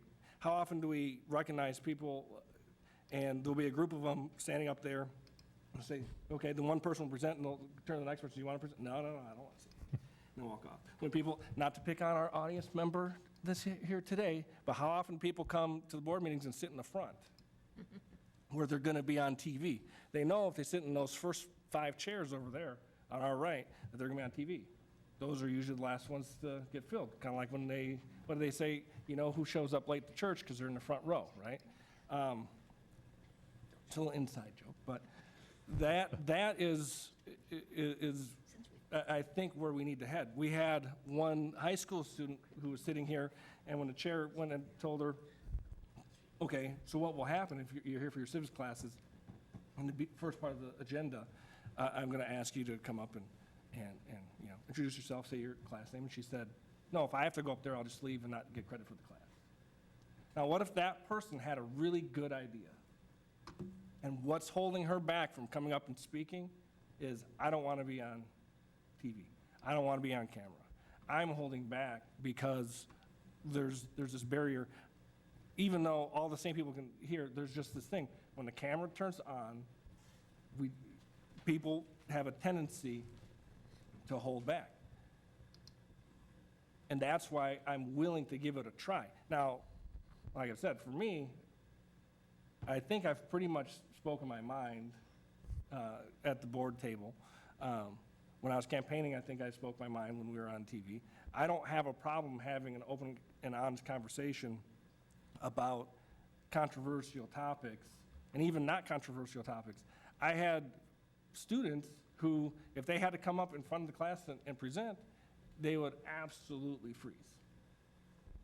Let alone, I remember I had one class where they had an opportunity to go on stage in front of their peers in the cafeteria And I had one student that just absolutely had a meltdown, could not do it. And I said, well, if you're getting a performance degree, that's going to be a problem. But that's besides the point. And so about the emails that we got, yes, we got more emails in favor of keeping the cameras on than turning them off. The irony in that is that I got more people talking to me outside of the emails because they didn't want to publicly come forward and say, keep them on. When we had our legislators forum, one of the legislators asked me, are we televising this? And I said, I don't know, I think so. And this person said, well, you know you won't have a real conversation with the cameras on. And so, yes, I agree, it will be less transparent. People will not see every single detail of everything that we say. And I'll go back to what I said before. That's why I was for keeping them on. That's why when we first started, I said, I'm not going to, in my first week as a board member, say, hey, we should turn off the cameras, because it does look like, well, what are you hiding? As I look into this more, I start to think, it's not what are we hiding, it's what will the people that we invite to come here not want to tell us if they feel like the cameras are on them, that they're going to get scrutinized, that something's going to get written about them in the paper or on a blog or on a website. If someone saw something, they might get misquoted, they might, not like that. They're still welcome to come. Like I said, yeah, I couldn't come. Some people don't have cable TV. But we can always give updates. I guess the final thing for me is they did elect us to do the work.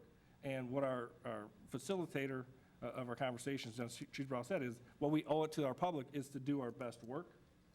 And it seems like many of the experts and many of the people who have been around the longest are suggesting that we should not broadcast the study session or the work sessions. We should just broadcast our regular board meetings.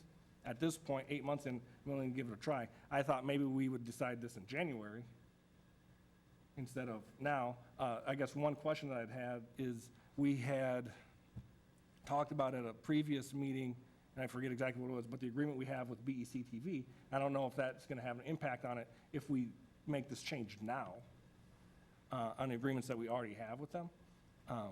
Mr. Ringdahl, who may be in the back, could probably tell us that. And so my thought was we'd wait until January and then try it for several months, 3 months, 6 months. And speak of the devil, here he is. Comes down. And go from there. But I am, at this point, I'm willing to give it a try to see if it does help facilitate conversation. I don't know that it will. I don't know that it won't. But it seems like it would be an okay idea. I'm not opposed to it now. And 6 months from now, 8 months from now, I might say, you know what? I didn't see any difference. If the majority of our community thinks, hey, we'd like to see it, then turn it back on. Which, I don't know, I guess Okay, formally you'd have to. Tom, any foreseeable impact if the study sessions are taken off? Tom Ringdahl from BEC TV just sat down. He was in the booth and moved out here quite smoothly. Thank you, Chairman Bergstrom, board. Mr. Lee, I'm sorry, I didn't hear the lead-in you were asking about the contract with BEC. With the agreement that we have with BEC for televising our work sessions and our board meetings, what impact there would be if we were to remove the work sessions now versus waiting until next year? There would be no impact in terms of any agreement. Okay, well, that answers that. Thanks. Thanks, Tom. Yeah, Jim. While Mr. Ringdahl is still here, how many here in this room have Comcast cable TV? I have a great big antenna on our house. How many do not have Comcast cable TV, have DS service or some other television, or some other thing? So roughly speaking, more than half of the households do not have cable TV to see our BEC TV presentations. would you say that's an accurate statement? I tried to get hold of Comcast in order to find out some logistics, but they hadn't gotten back to me by tonight's dinner. The last I heard that we were around a 50,000 or so penetration in Bloomington. So I'm guessing it's still around that area. I'd have to do some research on that. But then the corollary, of course, is how many people have internet, because if you can watch it on BEC while it's on BEC, it's also on the internet, as well as the opportunity to watch it on demand. So, if that's helpful. So that opportunities, but yet there are many that don't have. So when we hear from a sampling of the public, we're not hearing from a good sampling of the public, or a overall sampling of the public. We're just hearing from a certain amount, and that's always the case on any issue that we've had in the past. Yeah, it's too bad you weren't around a few years ago when we did have hundreds of emails going through our, downloading and going into the system about certain issues that we were having to deal with. It was almost, I didn't want to turn it on, and I would turn it on a Monday, and all of a sudden there'd be 200 messages, and you go, oh. Okay, so that was where the word got out, and that was enough to make everybody concerned. I bring that up is because there are people that don't have Comcast and don't see it and wouldn't, and they're still maybe active in school, or they do some of those other types of things to stay in tune with whatever we decide. But it is interesting, the dynamic of to present or not to present and how it does. One of the other features that I mentioned a little bit ago was to have that informal setting. Whenever we've had workshops, we've had them in a slightly different setting, whether we blocked that off and just had people sitting around a table. It gives a more informal nature of presentation where you can ask and do a little more give and take than this particular formal situation where there is an intimidation factor, no matter who you are, where you're sitting. Except for me and Rick, it doesn't bother us at all. All right, yeah, Maureen? Well, I'll just say, that I was gonna bring that up, that we've had some big issues and, 10 or 12 emails, this is nothing. They're all important, but I'm just saying in volume that I was surprised at how few we got. This was an experiment when it happened, but there was no deadline put on it. So it just kind of flowed from one year into the next. What I heard from Rick say was the conversations that he had. I also had some of those same kind of conversations. And one of the senior citizens said to me, your study sessions are where you make the sausage, I just want to see the finished product, I don't want to know all the details, So, and the city council here in Bloomington does not telecast their work sessions. They audio tape them, but they do not telecast, so that's just an aside. And I agree that the consultant has told us to not televise them for a reason, and Rick stated it perfectly, so I'll just say that I agree with him. Okay, well, I think we've heard from everyone. Tom, thanks for coming in from the booth. The reason that I put a timeline on here of a year is, like I mentioned earlier, that this board would be able to come back to the discussion. That does not mean that we cannot have the discussion in 4 months. If there is public outcry, acrimony, if the seats are full and they want to have the TVs turned on, it doesn't mean that we shouldn't or can't have the conversation. What it does is it puts a finite end so that everybody knows we're going to come back to it. So that's the reason that I chose a year. We'll all still be here. We may not be sitting, well, there's a fruit fly buzzing around me. We may not be sitting in these exact chairs, but we'll all be here. It'll be our conversation.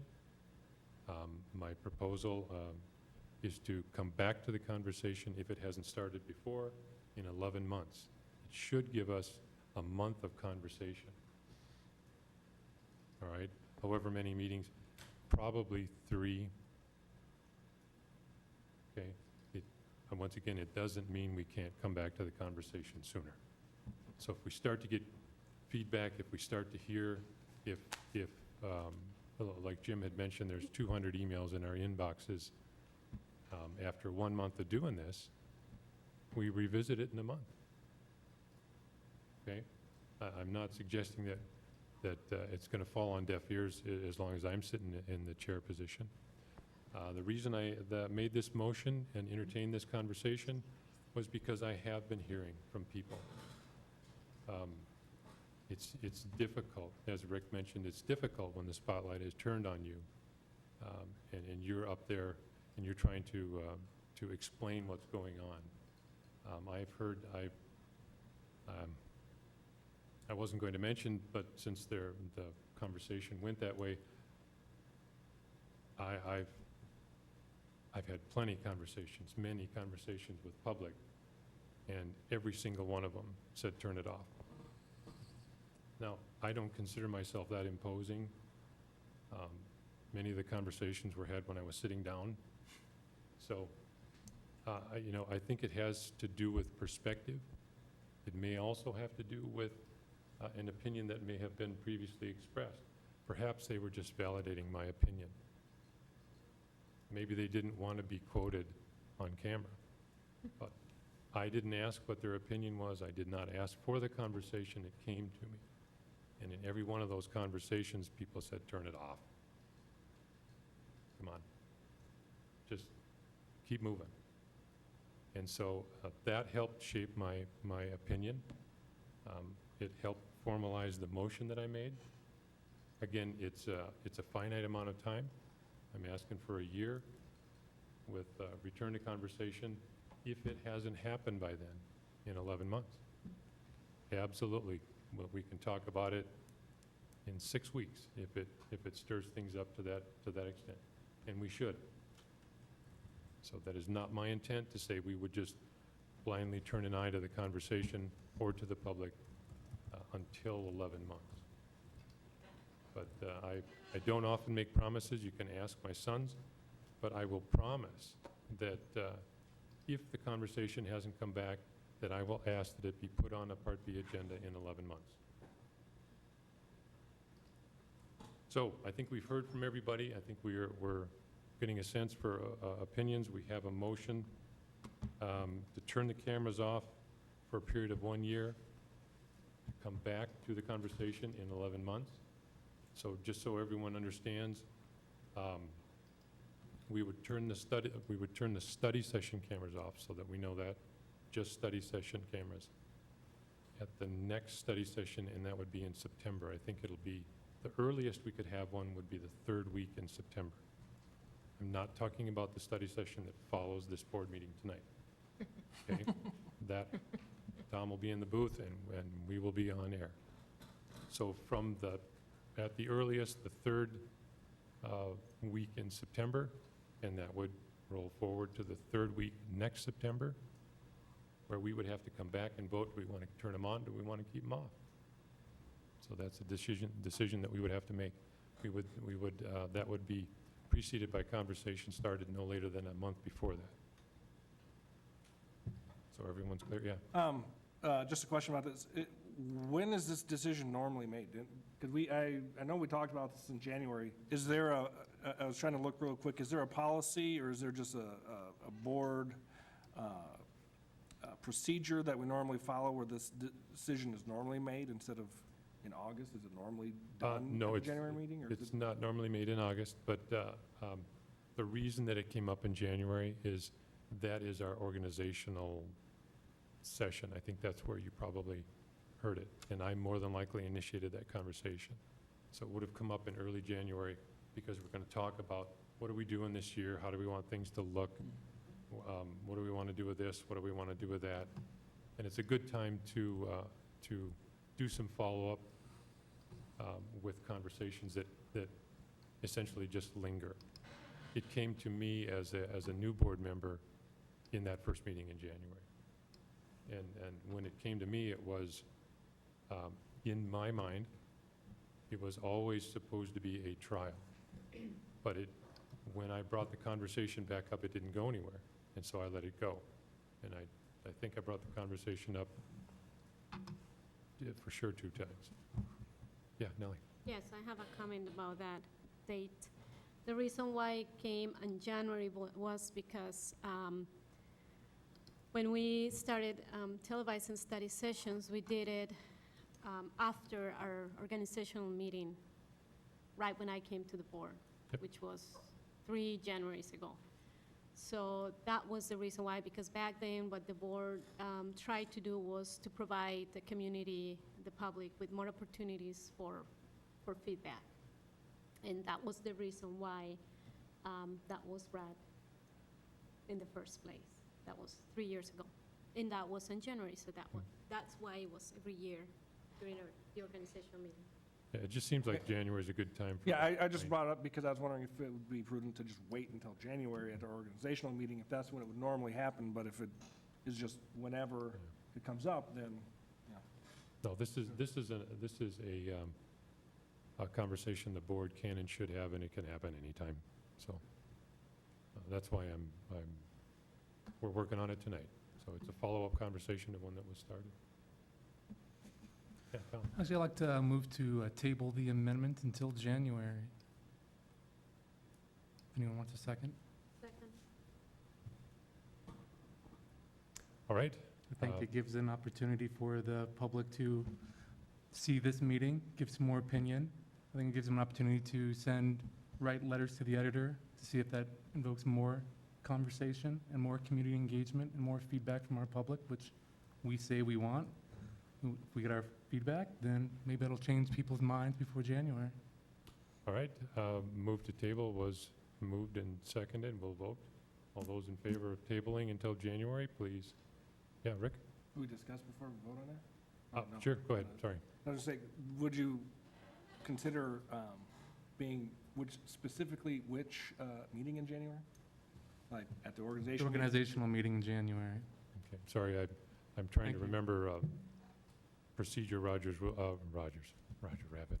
Robert's rules, not Roger Rabbit. You can tell I was cleaning my son's room out. So when a motion to table is offered, we don't get conversation. Well, So you we just- do when it's tabled to a specific date. Specific date? Okay.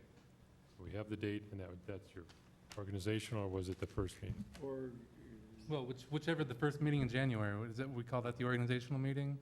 I think I think- technically, That's when we vote. the second The second one Monday is the organizational meeting, but we get together at the Oh, first Monday Yeah. as a pre-organizational meeting. so there let's do it wouldn't, at the actual organizational meeting. That's when we vote. yeah, we wouldn't vote at the Yeah. preceding. You can't vote at that one anyway, so let's table it until Okay. the organizational meeting in January. Second Monday in January. Okay. All right, so we're good with that? All right. All those in favor of tabling until the second meeting in January, so that'd be 2015. Signify by saying aye. Aye. Aye. Any opposed? All right, well, let's go around the horn on the vote here. We'll start with Rick. Aye. Nellie? Aye. All right, and I'll cast my vote. I'll move to table. Maureen? Aye. Tom? Don? Aye. And Jim? Aye. All right. Oh, there wasn't too much acrimony there. Huh? What does that say? What it says is we're going to come back to the conversation, the first meeting, board meeting in January 2015. Well, the So the organization, organizational meeting, not board meeting. well, that's the board meeting. Oh, Yeah, that's the board meeting. So Oh, okay. you're looking to vote on it, and we can't vote on that first. So the Yeah. only Monday, the only first Monday that we meet is the one in January, which is where we discuss. yeah. It's more of an organizational study session, if you will. Yeah. Yeah, Jim? So, Mr. Chair, does this mean that we are going to continue televising our study sessions until then? That is what this means. Yeah. So we'll look for more conversation from public. and welcome them to sit in the front row anytime they come.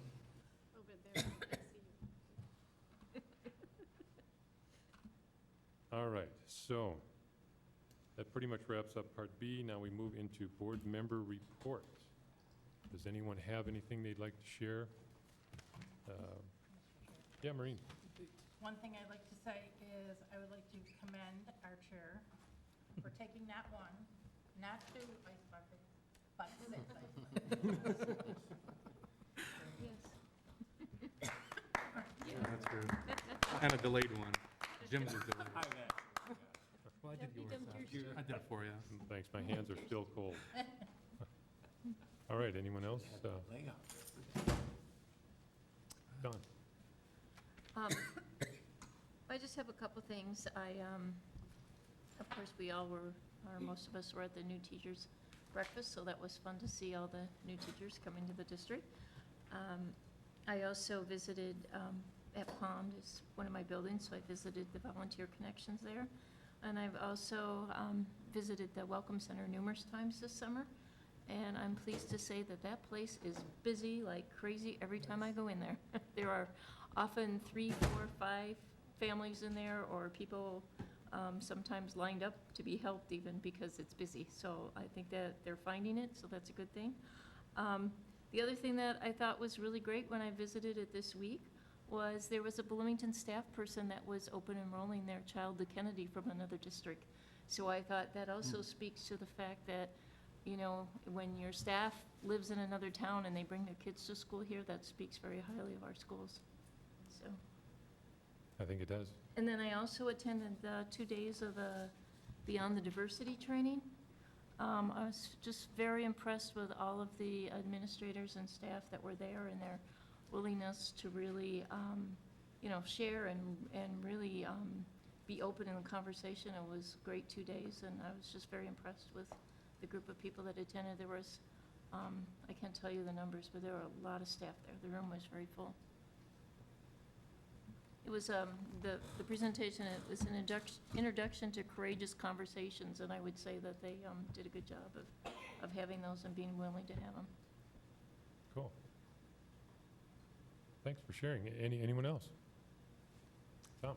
So last Wednesday, we had our first LMC meeting of the year, and Maureen was there with me because she's a representative as well, and Director Corman was there as well. It's always good to have extra board members. I think, if any of you guys are free on those Wednesday mornings at 7:30, come on in and learn more about our insurance program and our self-insurance and labor stuff that's going with our labor groups.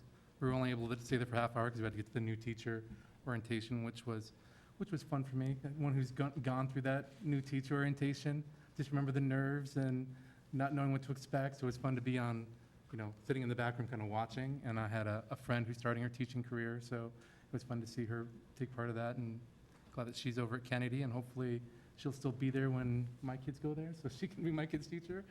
And let's see what else. Last Thursday we had our nurse negotiations, or health associates negotiations, and it was a pretty productive session. And the next one will be on September 8th. And in some upcoming events, this Wednesday at Pond Center, they're having the Family Fest. From Fun Fest? Fun Fest, I think it's 5:30 to 7 or somewhere on there.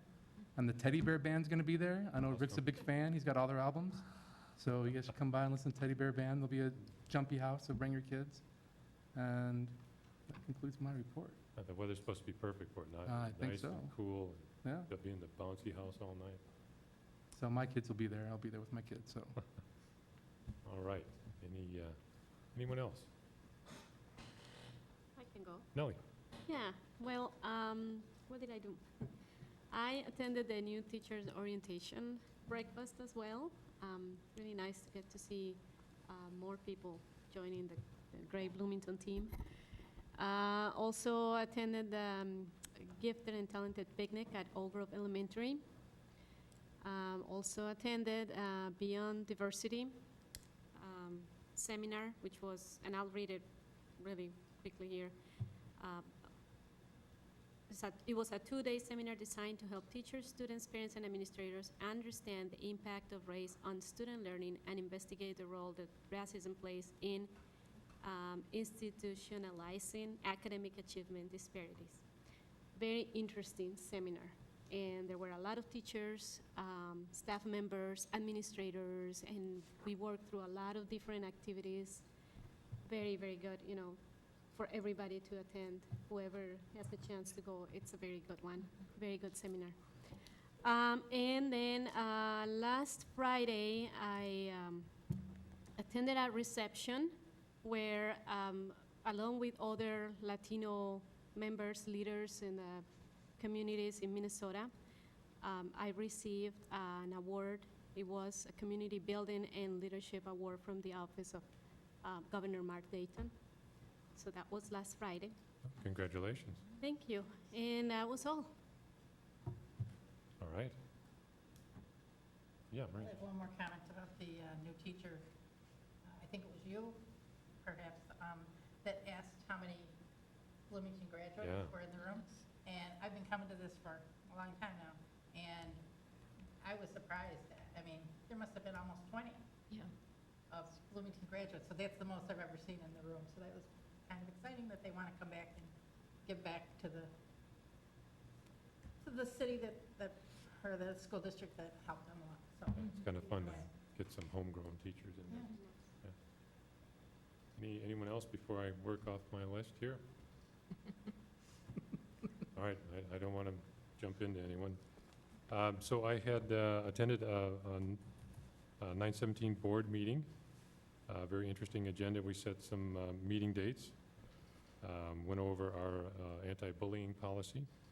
They're looking to, I believe, model the MSBA language.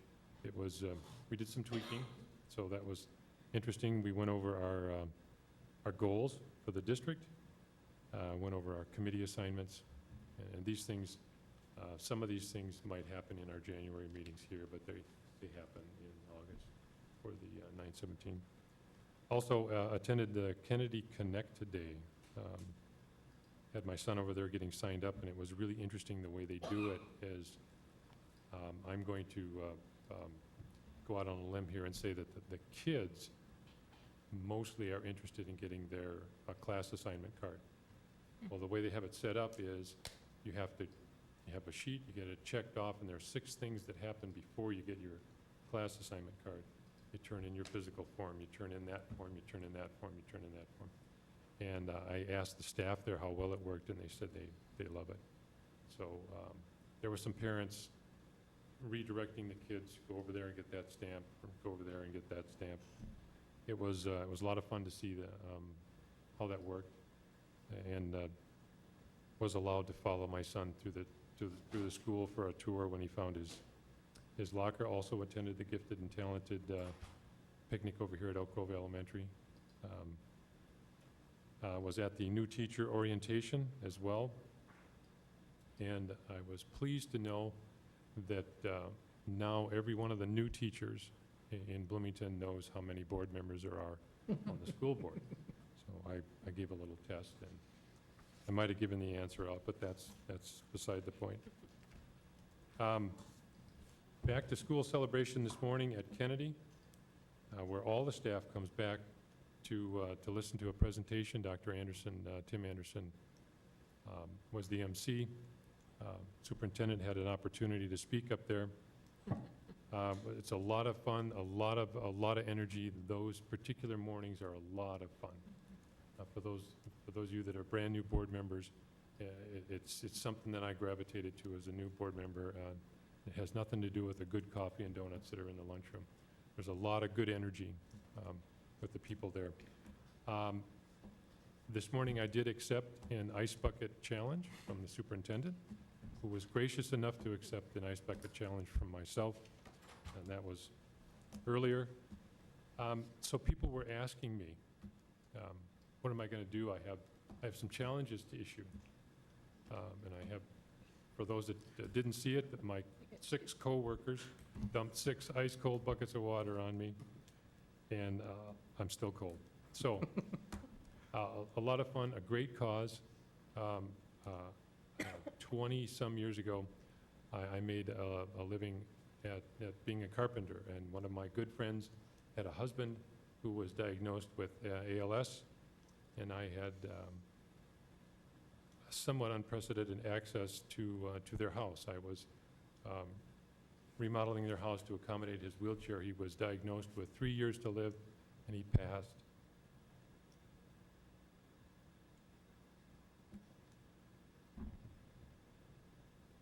Sorry. It took him 18 months.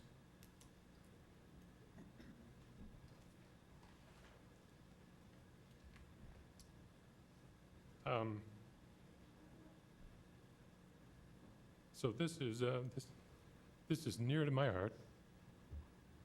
Excuse me, folks. It's tough. Put the cameras on.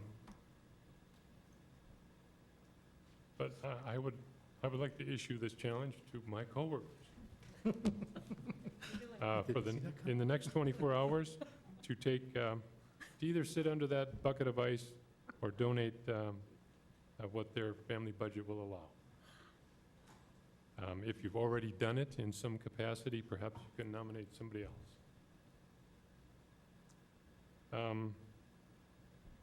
I think that pretty much ends my reports. Thank you very much. Yeah. I just want to pick up on that. You're challenging all of us as a board. I think it'd be fun if we did it together, and we all accepted the challenge and had it videotaped, and then we could challenge other school boards. Maybe challenge Richfield School Board or Edina School Board. Anyone like that idea? We can talk about it after I'm not the totally against it. What is I understand what it's all about. What is the purpose of it if someone says, thank you for challenging me, but no thanks? Then they're supposed to donate to Then they ALS. donate. Well, money. you're supposed to A donate larger- regardless. a You're supposed to larger grant. donate, Well, that's what I was gonna say. if you do it, you're supposed to donate $10. If you don't do it, you're supposed to donate $100. At least that's in the rules the unofficial, official rules that I read. Which is why I amended my challenge to whatever your family budget can afford. And certainly the main reason is to increase awareness. So I'm not going to say no if you want to challenge other school boards.